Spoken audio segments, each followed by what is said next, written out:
Sa déclaration était très attendue. Elle fait la une de nombreux quotidiens sénégalais ce matin. Après 6 jours d'émeutes, Macky Sall a pris la parole hier soir. Le président a lancé un appel au calme et annoncé un allègement du couvre-feu. Un message qui semble avoir été bien reçu ici, dans le quartier central du plateau.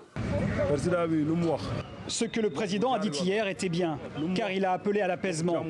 C'est lui le chef de l'État, et c'était à lui de parler pour trouver une solution de sortie de crise.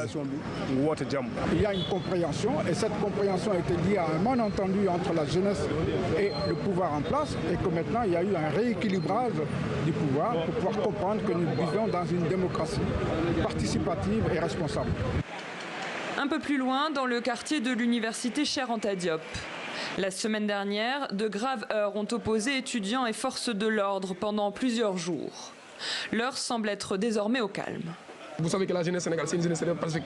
La preuve est que quand le président est sorti pour parler, de même que les acteurs politiques, vous avez vu qu'aujourd'hui, il n'y a rien. Donc, qui veut dire que ces gens ne sont pas animés par certaines intentions.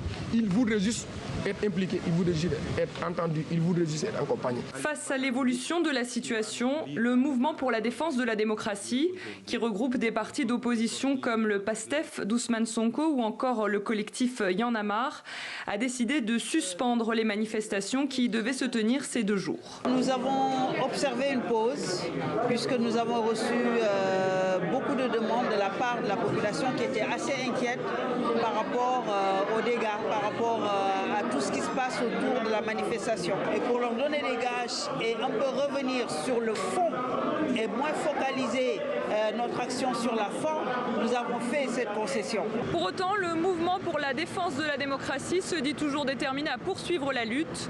Il appelle les citoyens à un grand rassemblement pacifique ce samedi 13 mars pour réclamer notamment la libération de tous les prisonniers politiques.